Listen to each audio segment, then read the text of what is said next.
Heavenly Father, we're so thankful to be here today. We're grateful to have a voice and a channel that we can think about Thee. We can worship Thee. We can talk and share story. We're so grateful for all the challenges and struggles that we've had in our life, the times and the gaps where we feel hardship, but also we feel Thy love, and how we found strength to be lifted by Thee and to just simply hold on. All right, welcome back to Hold On Studios. We have a special podcast today. I'm super excited to have a legend all the way from Orlando, Florida. We have Shaun Murray in the studio. Thank you for being here. Thank you for taking the time to sit down with us. As usual, we've asked our guests to start off our podcast with a word of prayer. So we'll ask Shaun to do that now, and we'll get started. I'm glad to be here. All right, let's pray. Father God, we are grateful for today and what it is going to bring. God, help us to live in gratitude and thankfulness and your finished work on the cross. God, that we can rest in that work and that we can really look forward to just having a great day that you have ordained, Lord. We just pray that as we go through today and see the things that you put out before us, that we can see them as blessings and pass those blessings on to others. And God, I'm grateful for this opportunity here just to lean into you more and share some of our experiences and help us to trust you more through them. In your Son's name we pray. Amen. Amen. Beautiful. Thank you so much. So small intro. This is a super special podcast for me. I have one of my, I don't want to say childhood because I was in my 20s. When, which sounds kind of weird, when I first learned who Shaun Murray was, through one of my loves of wakeboarding, but,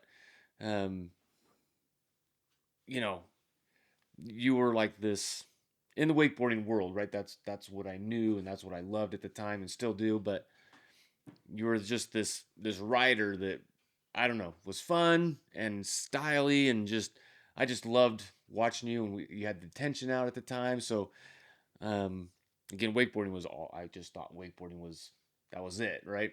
And so It's not? Well, some might It's not. think it is. It's not. But I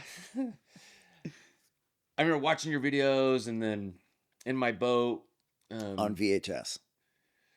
Yeah, on VHS, and then but I remember when DVD came out. Oh yeah, because you could go to certain sections. Yeah, you could skip things and not have to rewind.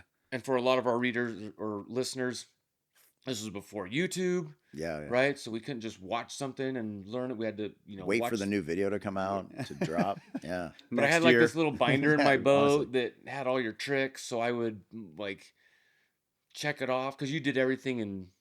Yeah, right? you said you actually created a book that you could then like check things off. That's amazing. Yeah, it was like a little binder. I remember it was set right next to my driver's seat, and like that is so cool. You made that. Yeah, just check it off. So, anyways, but over the years, you kind of go through some life and things happen, and wakeboarding doesn't become as big of a deal. And I don't know, 3 or 4 years ago. Obviously, we've been blessed with this amazing opportunity to live on water, and I'm like, man, it would just be cool to have Shaun out and it's kind of one of my bucket list items, right? Mm-hmm. Like ride with Shaun, and I remember you used to do like this ride tour. What was that? The backyard tour. Backyard tour. Yeah. You went to Sacramento once. Mm-hmm. I'm sure you probably went there multiple times. Mm-hmm. But I was on the river and you were there. I didn't get to ride with you, but I was like, oh, that would be really cool. So I think that's where that started. Yeah. And anyways, 3 or 4 years ago, you came out for the first time, rode with the family. And that's when I really got to know who Shaun Murray was. And that's where I was like, this guy is more than a wakeboarder. This guy is an absolute light and family man, and just a guy that I wanted to be like when I was 20, because your style, and I think I told you this the other day, like you did this little flick, and like when I was out riding, I'd be like, I do this little flick, and I would like, I don't know, I do that. Yeah. You like, I'll have to. It's his nervous twitch. Show you a little video. You're like sometimes when you're cutting out for a big trick, you like go out and then you kind of like let go with your back arm. I do. And then you grab. Man, now I'm going to think about it. It's like when somebody asks, well, do you inhale or exhale in the back of your golf swing? So don't make me think about it. But no, that's funny. I don't That's think about funny. it. But anyways, and then, we got to know each other more and more and more. And so, again, grateful that you're here. Grateful you take the time to, away from your family, to be with our family and take time to do this. So I'm excited to dive in and just hear more of your story and your faith walk and kind of how you've been able to hold on through thick and thin. Yeah, I guess I just feel like I kind of just wear my life on my sleeve. Like I forget that people don't know who I am, or because like if people ask me anything, I'll answer them honestly, and I don't live you know a private life. It's always been in videos and magazines, um, and so I guess I do really get to enjoy to live authentically, with people that have known me but not really gotten to know me. Um, so yeah, I love this kind of environment. Yeah. It's crazy, Shaun, that I've gotten to meet Shaun the last couple of days, and I think what I'm most impressed with is just the love for life. Like, man, the other day he said, man, I cannot wait to wake up a minute earlier every day because I get to start living. I get to start doing something. And Kyle's been sharing some stories in the past, and I would love for you to maybe recreate this story. But you had a group of youth out on the board, you're coaching training, and I think it was getting to like that dusk time, and you just hit some epic run, and you asked Kyle to shut the boat off, and you shared this like parable. Would you mind sharing that parable now about the rope and the boat, and Yeah. and just authentically, just do Shaun? So my faith is a big part of my life. I grew up in church, but through wakeboarding, found my own path there, and trying to figure things out. And one of the things that I learned was from Christy Overton Johnson. She was like a professional water skier. Her family was big in the business. They literally had like, you want to buy boating accessories from their family. They had a magazine out. The reason I say is that she has this story, this parable, that God is our power source, which is true. And the boat is a wakeboarder's or water skier's power source. And without the boat, we really are not moving. And so we have been removed from the boat because of our sin, because of our choice. Like, all have fallen short. And so God has thrown a line out to us out of his love, just out of pure love for us as his children. He has sent us his son, the perfect living sacrifice. And should we understand that love and choose to receive it as a gift, all we have to do is to hold on to that thing. And that thing, the handle, is Jesus. And so what it was is like, Kyle had just finished driving. I think you were pulling me here. Yeah. And it was beautiful sunset, and just got finished riding on glass. And so I was like, hey, Kyle, can we just stop the boat for a sec? And it was in that moment that I was like, guys, like, it's fun to wakeboard, and I enjoy getting to do it. Like, I've won some world titles, and like had a video game on Xbox. Like, and I don't say that in a braggadocious way, but I say it. You can attain those things, but so what? Like, my trophies, I have so many that on my shelves. Like, I was like, what for? I put them in my attic. Like, I've got a couple out, some cool, like a Viking head from Sweden, and ones that just look cool, but they're in the attic. But the ones that like really count are the decision you make in your life. The most important one is what's going to happen after. And so I shared this, and I told them about, like, God has sent his son as the living sacrifice. And all you have to do is understand his love is so big that if you want to receive that gift, that's all that it is living a life in gratitude. People think that, man, if you go and you live this life as a Christian, the fun's done, Yeah. like, fun's over, you're going to have this religious life. No, that's not what it is. It's a relationship of living in gratitude. If someone gives you a gift in this world, like if somebody gives you, it doesn't even have to be that big of a thing, you're grateful for it. The bigger the gift, the bigger the gratitude. And so living a life as a believer, I'm telling the kids this. I'm like, Yeah. it's living a life in thanks, because it is that big of a gift. But it's also this daily decision of like, let me keep that perspective, and so, man, I keep going, but yeah, that's the message: is God is our power source, Jesus is the rope, and you can dive even deeper about rough waters if we want to go deeper, but I'll keep going. Yeah. So Shaun, how like the society tells us this. Society tells us that we can't live both. Right? You can't be a superstar. Like, we're talking to a legend right now. Not like you're super nonchalant about, yeah, I just have a couple cool things here. Like, we're talking about probably the world's best wakeboarder of all time.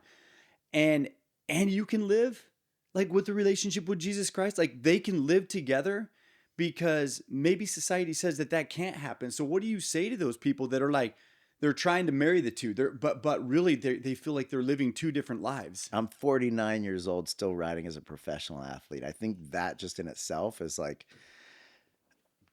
just the fact that I'm doing this, there's something that's not normal about it. And so for me to say like, well, I've done this on my own, like strength and merit and my workout regime. No, it's like and I don't want to say that what I'm doing is supernatural, but where God has put me is, because he's always given me a heart for whatever happens to be popular in the sport, which puts me in kind of the center of attention. And so for me to think like it's for my benefit and my glory, like, no. So I get to enjoy it. And so I would tell people like, it's just the proof of like what I'm doing for how long I'm doing it. 30 years.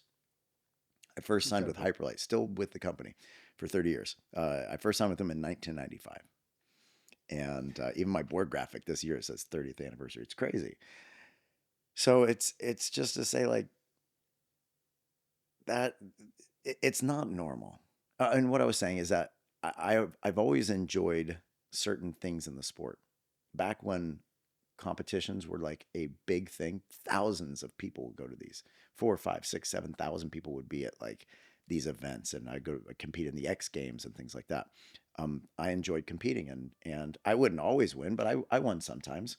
But it was enough that like I was known as a good competitor, and if I would get into some heats, like I would, if I rode well, I'd push the other riders. But I also enjoyed being in videos, like making videos, even editing videos, getting content in the magazines. And so for a while, it was contests, like ask Kyle, contest, magazines, video parts. I enjoyed doing those at the time. And some of those things are big now. The contest series isn't not as much, but as it transitioned into social media, I was like, man, that stuff kind of looks fun. And so I started doing that. And now that's become like, that is what I'm doing now. I'm a content creator in the sport, and I enjoy doing it. I love editing videos and doing things that I want to encourage people to stay active themselves, because I know how much it has benefited me mentally, physically, spiritually. And so that's my content. That is my, like, I want to encourage people, go do these things. And I think that was so, again, we'll kind of back up a little bit. This podcast is actually, I mean, there's a lot of inspiration from Shaun to do this podcast, because after you gave that message, because I think you had been creating content for a while, but you were still just kind of really ramping it up about around that time frame. Yeah. And you shared that message, and I'm like, that is powerful. Like, that is such a cool message. And about the same time, I was starting to get like this prompting to create something like this, and I kept pushing it off. Like, that's not me. That's not what I want to do. Mm-hmm. And we've had this discussion many times, but you were truly one of those inspirations, because I'm like, I think I asked you like, how many like followers do you have now? And you told me, I'm like, that's a lot, but like millions of people need to hear this story from a guy like you, right? From this kind of like what Jared was talking about. You've been able to ride that elevator while holding on, right, to your faith and being true to who you are. And so truly, I guess a thank you is in order for helping inspire, Amen, making this happen, so that way we can tell this story to as many people as we possibly can. So I think we even talked on the way to the airport once. I'm like, hey, Shaun, I got this idea. Yeah, I remember. Right. Yeah, And they're like, yeah, what do you think? And you're yeah, like, that sounds cool, but like, tell me more. yeah, yeah, And I did. I sat on it for yeah. a couple years. And again, I kind of look back and I think a lot. I mean, God is so good about. I mean, He has a plan, Mm-hmm. and I love to storyboard it because had I not known about you 30 years ago, and then invited you out 4 years ago or 3 years ago, whatever it was, Mm-hmm. this doesn't happen. Yeah, yeah. So Well, and so I'm Shaun, let's go back to, you've got a attic full of trophies, right? So I'm seeing all this awesome trophies, medals hanging from the rafters in the attic, collecting dust. And you said you didn't learn that much. Like, they're cool, they're awesome, but tell me about the times where you learned something. Like, tell me about the times when you weren't on camera and you just were like ridiculous amounts of training, putting effort in, failing, and what did you learn? I think I learned the most through my coaching, because when I'm coaching, I have to figure out like, why is it working? Why is it not working? Um, how how do I do it? And so I have to kind of look at somebody, and I kind of do this weird thing when I'm coaching someone. I kind of like blur my eyes out, and I look at things just this. I don't know. I can't even explain it, but I do this thing where I look and I go, okay, all right, I need to translate this message to the person. And so I've learned a ton through coaching and technique. But one of the biggest things that I really learned was when this guy kind of was losing it. He was a guy, in his 30s or 40s at a wakeboard camp I had with my buddy. And he was starting to like get really frustrated trying to do a heel side wake to wake 180. So what that means is you're literally just cutting at the wake, jumping, spinning half a rotation, a full rotation, and land what you call switch. Um, Not the easiest thing, but it's not too big of a deal and it's not super flashy. Um, but what was happening is this is about halfway through the week of a 5-day camp. And he's in Florida with his buddies. They're on this vacation and he starts getting mad, like punching the water and like getting angry and really getting mad. And so I had this moment where I just kind of stopped the boat as I was coaching in it. And I said, hey, let's just take quick inventory on perspective here really quickly. Like, you're getting frustrated. I get it. I too can get there, but you're getting so mad that like you're kind of just pouring into everyone with your frustration. And this was like kind of leading up to a couple other frustrated sets. And I go, just for 1 second, I want you to think about what's going on right now. You're here in Florida with your buddies. You're having a good time. You're physically on top of water, riding on water. And there's this one trick that you're trying to do that takes about 1.5 seconds in the air. Front to back, it's like a 5-second process. And you are killing your vibe, and you're honestly starting to kill some other people's vibe. And I just want you to take inventory. Like, don't base your whole experience here on this few seconds, right? And it started to click with me that we really tend to base our experience not just upon like what we're doing in the moment in those little moments, but also more importantly on other people's reactions. We tend to really base our experience upon people's reactions. And wakeboarding is one of the most magnified moments of where you can feel like, hey, watch this. Everyone is literally sitting in seats facing you. Like, most sports aren't necessarily like that, right?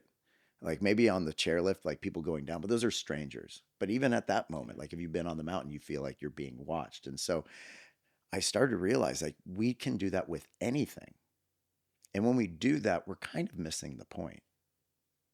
Now, other people can enhance the experience, but what I started to realize is like it's not my job to entertain people. That's just something that has become a byproduct of me going and having fun. So I have a moment like when I'm lacing up my boots, that's the moment where I kind of just put myself in check, like go find some fun moments. If people are entertained by what you do, cool. That can enhance the experience. But if that becomes the driver, you've kind of essentially handed someone else your joy in hopes of getting it back. And when you do that, you're not even living in the moment, you're living in the hoped future. You're also this goes down a whole big rabbit hole of you're not even necessarily living up to the potential of what you have. You're conforming to other expectations. And so it wasn't like too long after that I stopped competing. There's a couple different reasons, but I didn't go, I'm done competing. I just went, I think I'm going to take next year off. And I haven't gone back yet. And that was 9 years ago. I competed on the tour for 20 years. And I started to just realize, like, I want to enjoy things for what they are. I want to be in the moment. And if people are entertained by what I do, awesome. But that's not my goal. So I don't know if that answers your question, but that's something I found out. I love it. So you're 49 now, taking 9 years off. By the way, just for the listeners, I heard he hasn't gone back yet. So there's still some hope that at 50, his anniversary, it's his debut. Well, I also took a semester off school back when I was 19 years old to see if I could be a professional wakeboarder. I haven't gone back to school yet either. That's so awesome. Well, okay. So Shaun, you yesterday shared this boat scenario, but then afterwards you had shared off mic. You know, the interesting thing about wakeboarding is when you wreck, that boat always comes back for you. Mm-hmm. And that rope is always coming back around. Mm-hmm. And share a little bit about that piece of this, because, man, wakeboarding takes on a whole new light for me now with this boat as the power in our lives. And, Yeah. Oh, yeah, let's go. Because when people ask me, how old can you get kids up behind the boat? I say as soon as they can go what's called belly boarding. Belly boarding is where we put a kid either on a knee board. Some people know what that is, but it's just board you right on your knees, or a wake surfer. And we do that is you have the kids just lay down and with the boat off, and you get them familiar with what it feels like to balance on the board for the first time. Boat's not moving, not going anywhere. What does it feel like? Okay, now let's put the handle in your hands. So now hang on to that. Okay, there's a new thing. Now let's pull you in the water just really gently, just for a second. And then as they get comfortable with it, they'll go, oh, that's actually a pretty cool experience to feel movement while I'm floating in the water. And so what they'll do is they'll start to take the rope out farther, and they'll take it out farther themselves. They'll swim it out until you've got 75 feet of rope and you're pulling them. They'll do that again. And a lot of times, depending on the kid, we'll put another adult out there. I've never used this analogy, but this is just, hear me out on this. You get another kid or adult next to them. Because what happens is when that boat turns on, it's like, whoa, it's a little intimidating, right? But they'll start to feel it, and it puts that fear to rest. And one of the fears and the reasons the kids don't want to go is because in a kid's mind is they're out of the boat. And if they fall, that boat's going to leave them. But you go, no, let me show you what happens. You fall, that boat, it comes right back around to you. The reason we put them on a belly board is because when you put the kid into a wakeboard where their feet are strapped in, or water skis and their feet are strapped in, it's kind of this big awkward thing that almost feels like it's like not meant to help them, but actually is. Mm-hmm. And so you put them on the belly board just to kind of ease them into this new experience. And you put someone else out there next to them if they need that. It's like a disciple, right? And they're going next to them. And so it teaches them all of these new physics of what does it feel like to be behind the boat? What does it feel like to have that handle, to lean this way and to lean that way? And you might experience some bumpy water, but it's still okay, and it's still a fun experience. And that boat, when you fall, whether it's wakeboarding or on a belly board, what happens is for a moment, sometimes you'll just straight up let go. It will be pulled out of your hands and you are separated from that thing, but the boat comes back around. The boat always knows, like, if you're on. The driver never, like, they're going to be driving, but the number one care for them is what's going on. They want to keep you safe in a safe path, moving ahead. God knows if you've fallen. And so he comes back, that rope goes around you. That's that proverbial hug of Jesus going, and you want to keep going. You decide, all right, why did I fall? What happened? How can I avoid that the next time? All right, let's go. Let's keep going. And that's such a great image of our walk. And getting kids up belly boarding for the first time, that's introducing someone to faith, because so often people are like, I don't know about that, or that I don't know if I can do that. I think I'm going to mess up, so I don't think I want to do something that I know I'm going to mess up at. I've heard people say that. Like, we've all probably come across that. Like, I don't want to make that decision because I know I'm going to fail. No, that's okay. Yeah. You don't say, I'm not going to wakeboard because I think I'm going to fall. No. Yeah. Don't miss out on that experience because you think that that falling is not failure. Choosing to not try again, that's failure. What I love about the belly board story is I'm picturing like a little kid. Like I'm thinking like diapers, or I don't know, like what, 1 or 2, maybe even 3, something. It's like people say, at what age can they go? Yeah. Well, it's as soon as they can balance on the belly board with the boat off, floating, swimming around. And you make it a fun challenge for them, and right? And so it's truly like whenever. The biggest challenge for kids at that size is the life jackets are so big and bulky. Yeah, like you're balancing like on a barrel, like as a kid, like so. So we got this little kid on a belly board, Yeah. and where I went with that, why I love the story, because it's connecting me to what we're talking about now, is I believe that young kid, while they may be afraid, and you put the disciple next to them, and it eases their fear, they don't know that when they let go, or when they wreck, or when they fail, proverbial fail, right? Mm-hmm. They don't know what the boat's going to do, right? They don't know if it's going to save them. They don't know if it's not going to save them because they've never done it. But I'm thinking about the 20-year-old or the 30-year-old that they're like, I can't do this because I know the outcome already. And the perspective and the stories that we've told ourselves and created in our own minds sometimes limit us or hold us back from trying something new, or becoming uncomfortable, or putting ourselves in a position of discomfort so that we can grow. Mm-hmm. And I'm thinking of this little kid with the life jacket. Man, they're just experiencing that moment. And you got wind in the hair, and you got this big old smile on this kid's face with an oversized life jacket. But then when they let go, the boat comes back around, and they're like, aha. Mm-hmm. And they instantly learn, Mm-hmm. right? And then they see the rope dragging behind, and the disciple is like, hey, Shaun, grab that rope, dude. Mm-hmm. Grab that rope. Just hang. You got to reach out. I know it's going to be a little scary. Just grab that rope, man, and we're going to do it again. And I think that there's something so deep there. It's personal to me. Yeah. In that God is looking in that rearview mirror, watching me the whole time from that boat. And when I go down, he's there. He's right there. But I have to make the decision to grab the rope again. Mm-hmm. And I think sometimes it's scary to grab the rope again. So how in your life, Shaun, when you wreck, dude, it hurts, right? It's painful. You've taken some big whips where you've been knocked out. And how do you push through the pain? How do you push through the pain of a trick? How do you push through the pain of things in your life that have happened and see the other side? Experience, I think that, I don't know. Cause I'm thinking about some of my worst crashes in wakeboarding.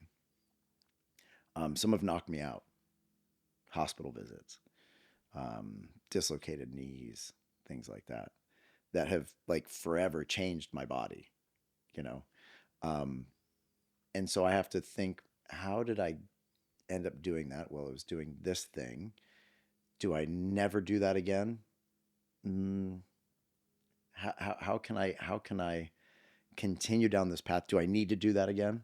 One of them, Kyle, is a KGB. Yeah. Okay, it sounds weird, but whoever does the trick first gets to name it.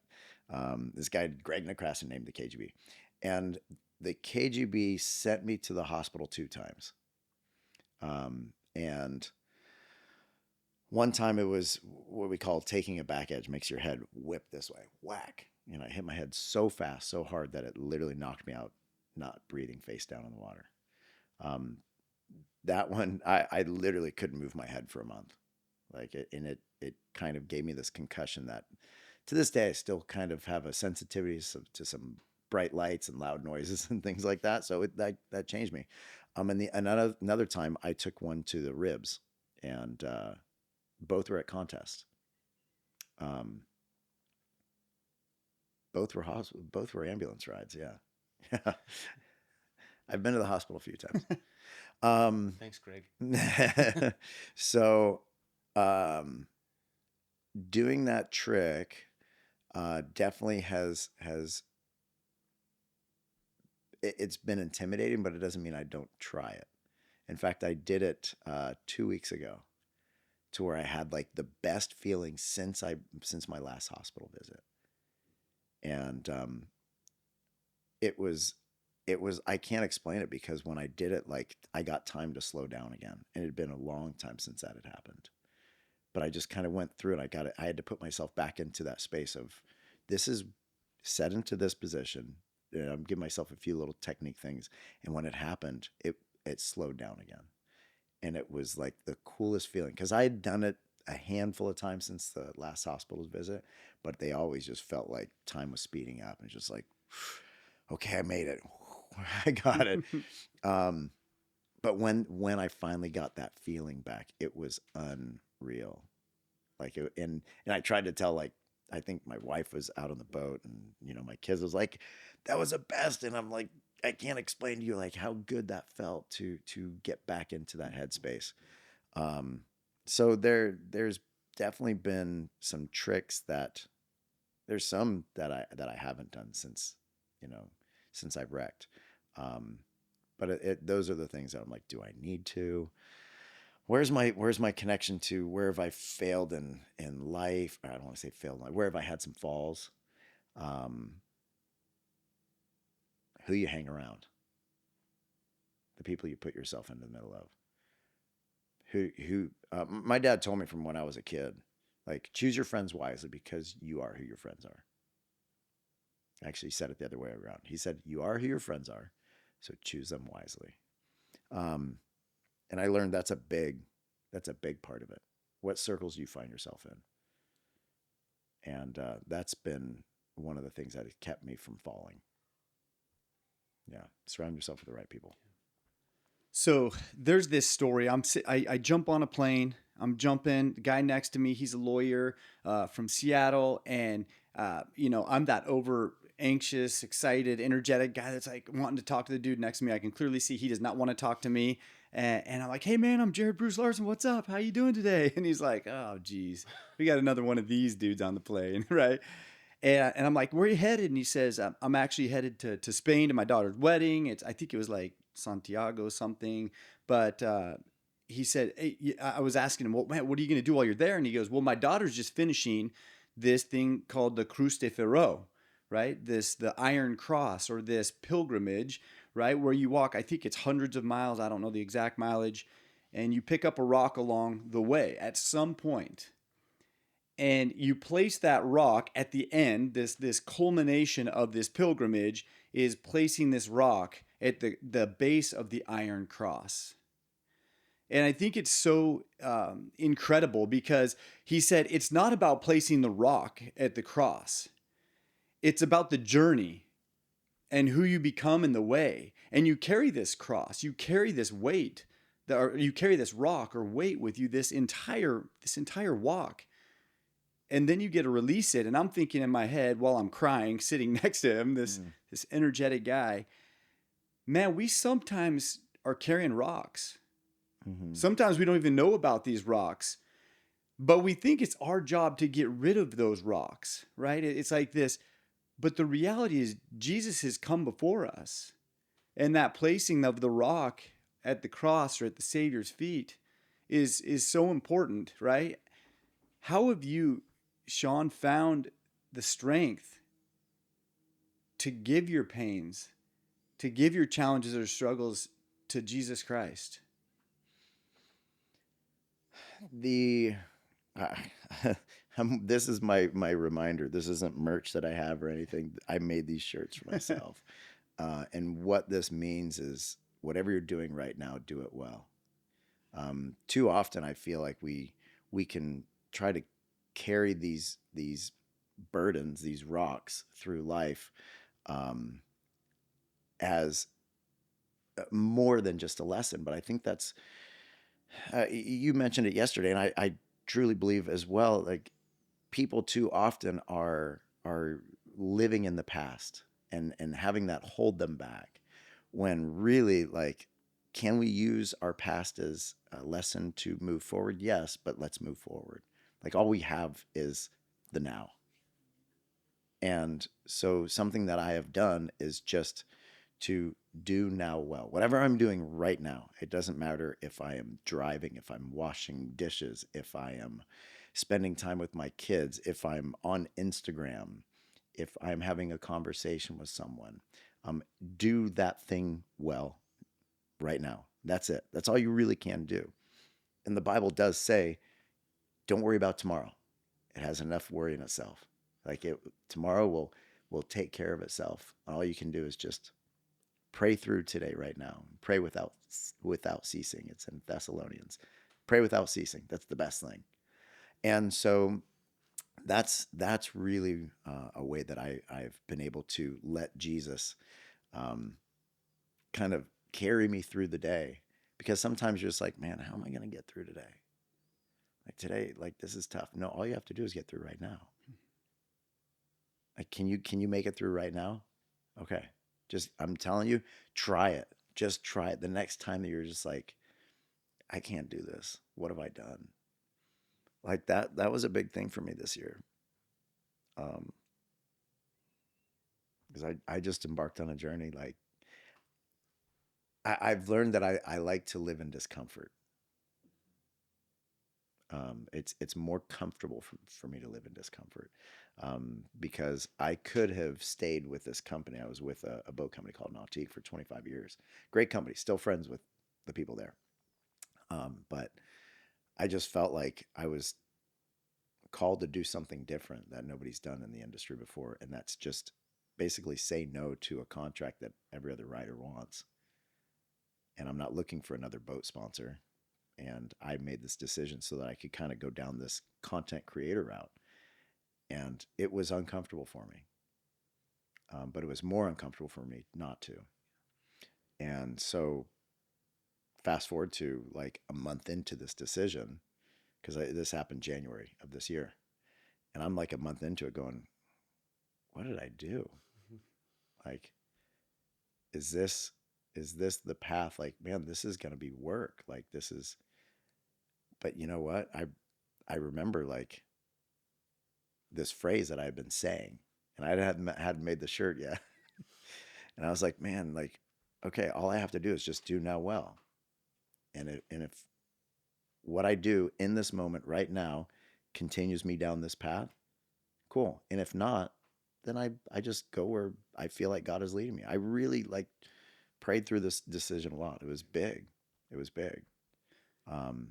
But that's how I've done this. And that's why I wear this shirt, is literally as a reminder, so I can just get through every moment. Yeah. Shaun, I saw some emotion there, right? Yeah. Tell me what's that about? You want to get more? I have a family.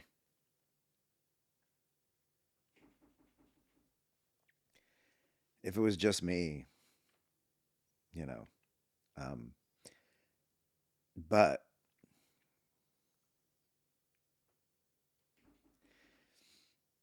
one thing that really took the weight off me is, as a dad, we feel like we're the provider, but we're not. I felt like, because I like truly was just in prayer. I'm like, God, I'm feeling some weight. Like, did I mess things up for my family? Like, and it was when God said, you're not the provider. Don't worry about that. You are a provider. I am the provider. So I got you. Just hold on. Hold on. Yeah. I love that. I can't breathe right now, so Yeah. thank you for sharing, man. Yeah. Okay, yeah, go ahead. No, I think that's why I know the love for your family is so big. That's why I'm always so grateful that you spend time again with my family, because I just know how important your family is to you. Well, and I don't say it lightly. Like, I am grateful to be here, with you guys. This is the only place that I will stay this long when I travel. The only other time that I will be somewhere like is that long is if like I'm required, like by a contract or something like that. And generally it doesn't. Like most places, if I go coach somewhere, I'm going to be there for 1, 2, maybe 3 days. And this is a special place and why I will spend more time here.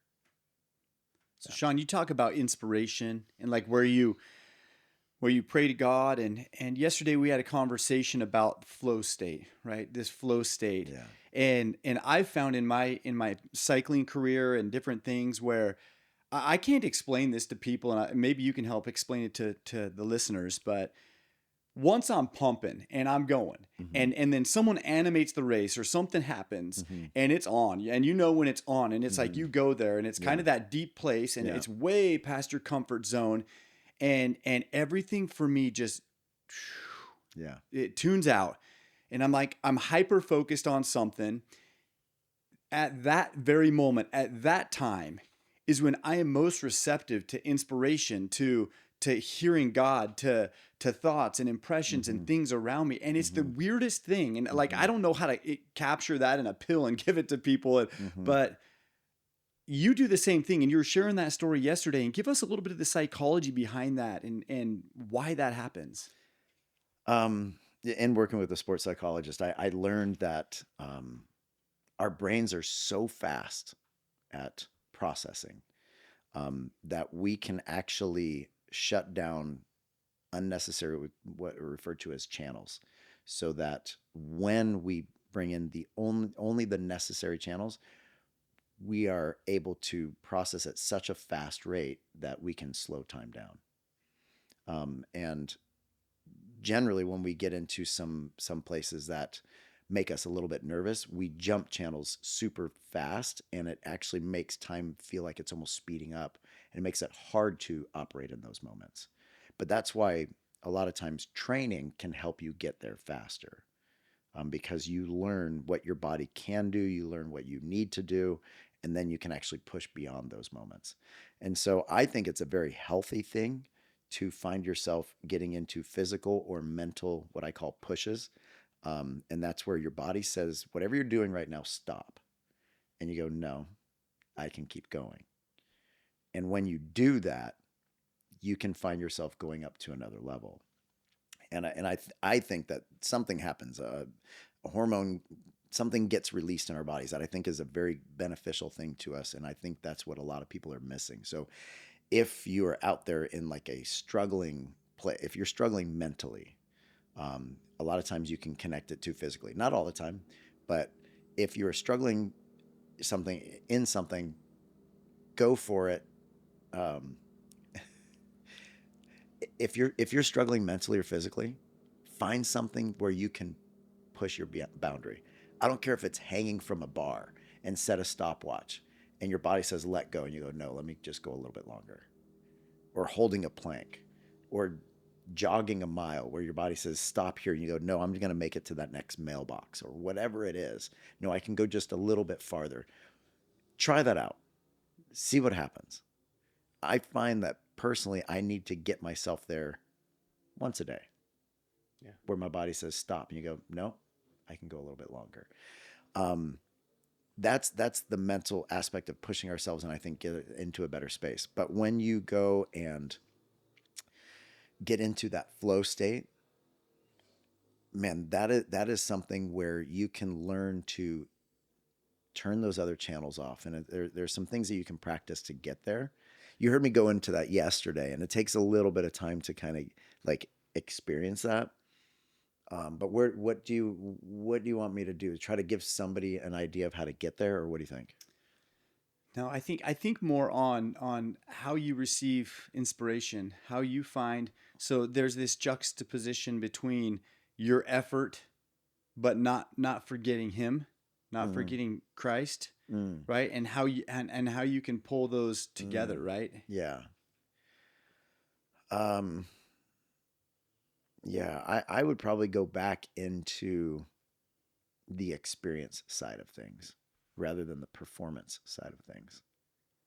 Because I think if, I don't know if like I'm even correct in this, but I personally find enjoyment and able to find the right perspective if I am doing things as an experiencer, not a performer. Mm-hmm.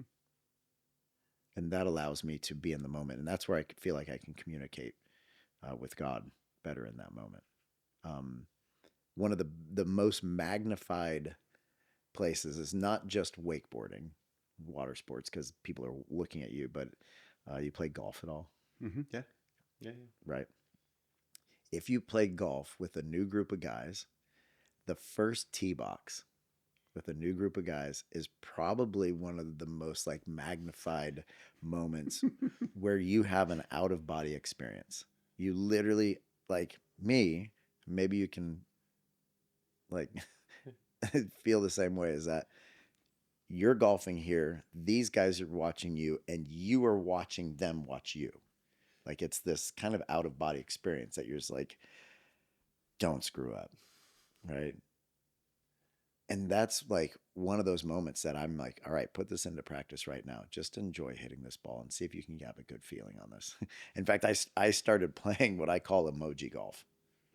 Like I don't keep score when I play golf. I don't write a number down. I was playing golf with a buddy of mine, and there's another wakeboard. I won't even tell you here now. But we get to the end of a hole. We're like halfway through the game. And he's like, what'd you get on that one? I was like, I think I got like a 5. He goes, okay, I got 1 under you. So right now I'm 2 ahead of you. I'm like, I'm not playing you. Like I didn't realize it. Like this is not versus like game for me. To me, I play the course. And then I found out I'm really not even playing the course. That's a number that somebody else came up with, and that's fine. But truly what I'm trying to do when I go play golf is have a good feeling. And that is going to definitely vary throughout the day. Lose a ball, whatever, right?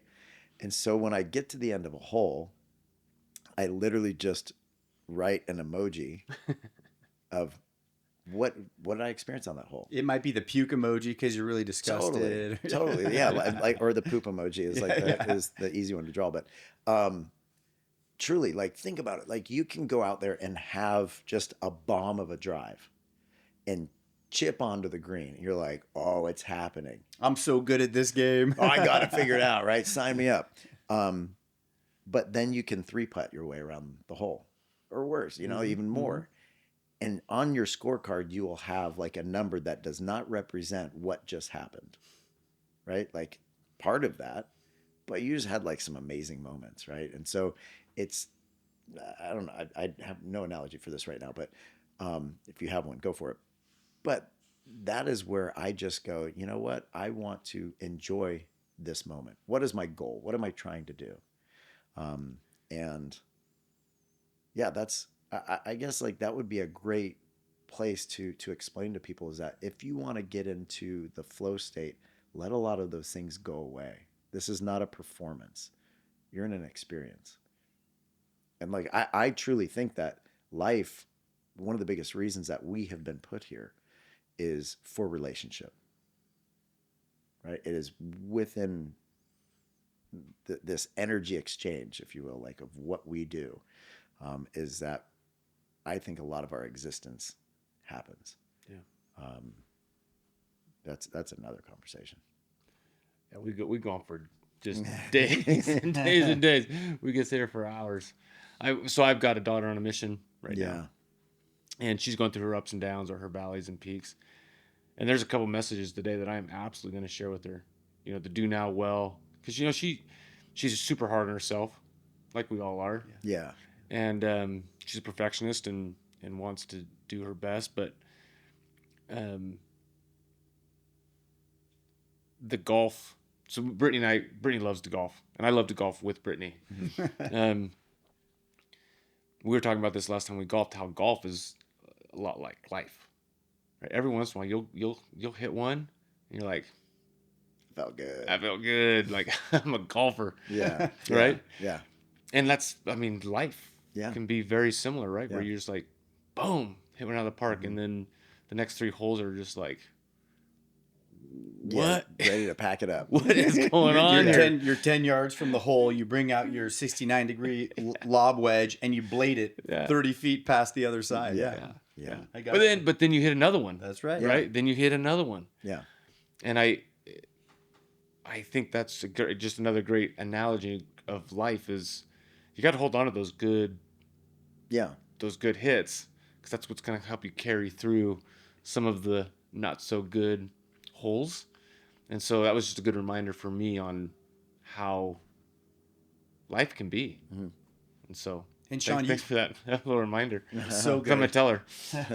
And Shaun, you said something earlier, like pray unceasingly, or Pray without ceasing. pray without ceasingly. So when I was a little guy, around like 6 to 15 years old, I was a swimmer, and I'd put a little Speedo on, and I'd get up on these blocks. And I remember they went from like these wooden blocks to these angled epic racing blocks. That just dates me a little bit. But my mom used to always say this, man. Hey, my nickname was Bear. She used to say, hey, Bear, when you get up there on that block and you're nervous, just say a little prayer in your heart. And, I'm a charged animal. I get up on the block and it's just like, oh, and like everything's going. You're just, you're in the water, the boat's getting ready to pull you, and you're just feeling that. And it just slowly starts coming to you, and you're like, okay, it's go time. And I always used to listen to my mom say that. And when she would say it, I'd be like, Mom, knock it off. Like, shut up, Mom. These guys are going to hear you, right? All the guys in the heat were like moving forward to get ready. But the reality is, every time I got up on the block, guess what I did? Mm-hmm. I said a little prayer in my heart. Yeah. And no doubt, every time, it didn't make things like exceptionally different, but it calmed me just enough, and it focused me just enough. Yeah. And so for me, still, I was this like testosterone raging beast that wanted to go compete. But what I've learned in my age is this, and you're really sharing this right now, is the thought of it's not about competition. It's actually about the experience or having fun. And I've learned that if I can actually tailor the fun meter, and I can create the environment that is fun, that creates learning, that it doesn't mean we're not in discomfort, but we can even go into discomfort and learn to enjoy the process. I compete better than going up and saying, put your boxing gloves on, Shaun, let's go, and try and compete against you. Yeah. And so I guess in essence, I've found that I'm competing against myself internally. And so Shaun is now 49.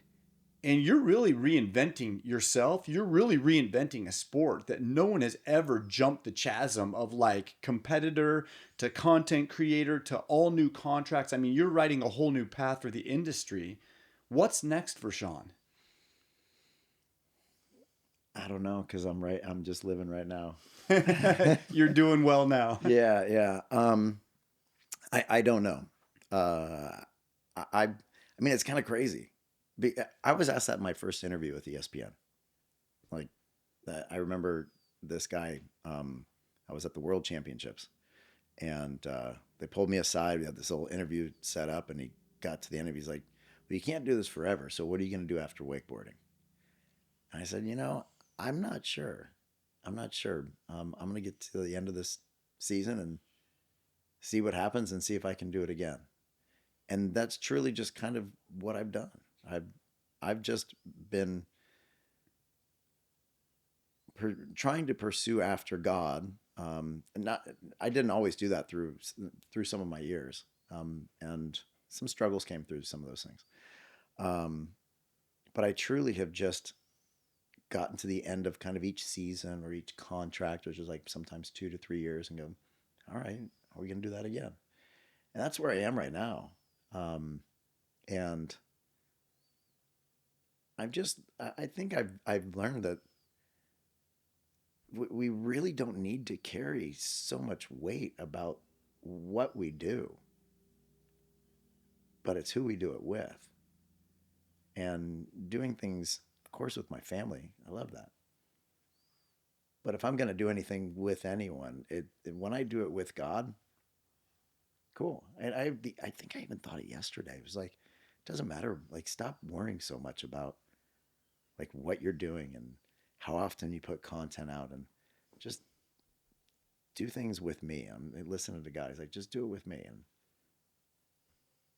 that's all I'm really concerned about. Now, it doesn't mean like, oh, I'm not making sure that my family's taken care of. I got college to pay for and things like that. Like, I want to be smart, but I don't think we need to carry the weight like we do,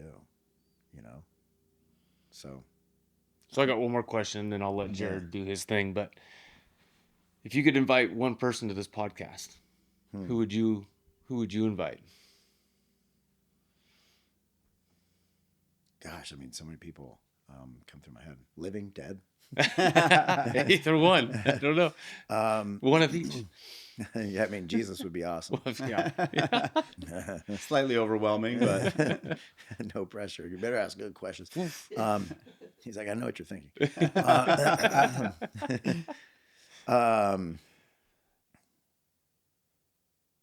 Wow. I mean, top athletes are always like a fun, like thought. And then there's some people that, you know, I would want to like, oh man, I don't know. Kelly Slater pops into my head. I've met him a couple times, and always a nice guy, but I would love to see some insight Yeah. from that. But also, like, I think the reality of finding somebody who's really successful in this world, and then find out, is it what you thought? Mhm. You've got all the things. People know you or whatever. Would you do it like that again? Or what's important to you? You know? For sure. Yeah. Shaun, you almost had the Kelly Slater look a little bit. You know, People you got like been asked many times, are you Kelly Slater? Like people have asked many times. Well, Shaun, I want to thank you for being here. Number one, man, I'm impressed. Like when I look at you, I don't see a wakeboarder anymore. I don't see a starstruck superstar. What I see is an amazing individual that's just a disciple of Jesus Christ, that loves people, that loves life, that loves God, that loves doing what's right. And I guess what I'm trying to say is I feel where your successes come from. And it's come from you giving your life to him. And it just, the puzzle pieces have fallen in place for you, almost as if you haven't even had to go looking for them, but they've just been provided for you. And I think that we all have this predestined plan, right? God knows your plan, and he's like, I'm just waiting for you, brother. Shaun, just step in right here, and I'll push you the rest of the way. Mm-hmm. And it just happens that your story starts with a boat, and it starts with a rope. And you found a way to hold on just a little bit longer, maybe a few more times, and still get knocked, but just be patient, wait for that boat to come around, and you grab the handle again. And so as we leave here today, and just all the gratitude in my heart, will you look at that camera and share your message of peace and hope that will provide our listeners an extraordinary experience for them, and something that they can go do to hopefully feel the love of the Savior that you felt in your life. Yeah. Oh, thank you for the opportunity. Yeah. Honestly, like if you're like me, I struggled, even though I grew up in church, I struggled with the existence of God and how the story was written. And I was like, this doesn't make sense, pain and suffering. And I went through a lot of these things. But I eventually got to a place where I was like, all right, God, if you are there, have you chosen to communicate with us? And I looked to the Bible, and I was like, all right, there's been some serious prophecies that no other way other than supernatural, some divine intervention. And so I started from the front of the Bible. I was like, I'm going to read this thing front to back. And when I started to realize the story of the Bible, it's not the 10 Commandments. Like the 10 Commandments are in there, and those are some framework, and they have amazing things. Like that is a great place to start.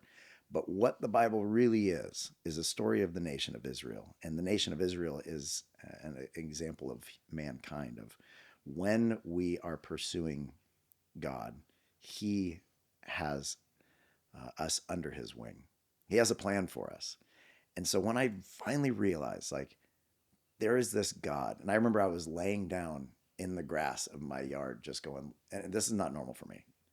I'm laying down in the grass and I'm looking up at the sky going, God, are you there?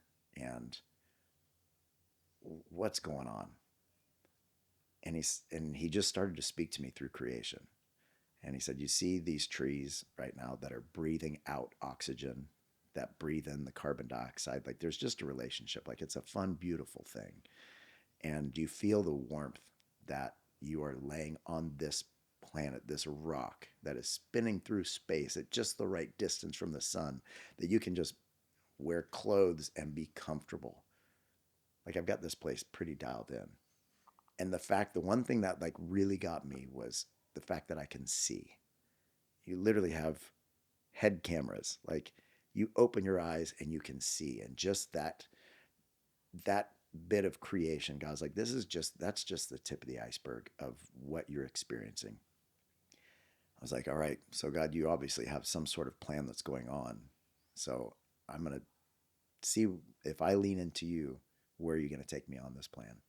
And that's what I've really learned is like, you've got the ultimate creator that has a plan for you.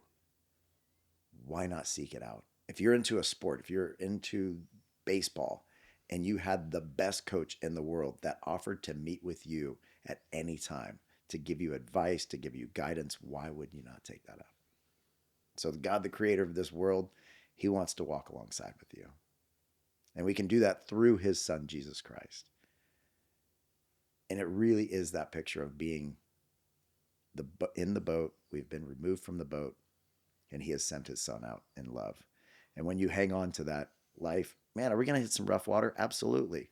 Is wakeboarding rough water sometimes? Absolutely. Does that mean that it's a bad experience? No, it just means that you're going to have to just hang on and trust that line that much more. That's what I've learned is like when I coach people, the more that you stand up and lean back against that line, the more the rope becomes part of everything and every moment you do. And that's what I've done. Like, and I have to remind myself right now to do now well. And the way that I do that is to lean against the line, to trust that Jesus is enough. And I tell you what, man, it has been such a better perspective in life. And I'm not so worried about like what I'm doing in life, but who I'm doing it with. Shaun, I love that so much. Guys, thank you for listening today. If you have heard something that you like or love, make sure you like, subscribe, smash that button.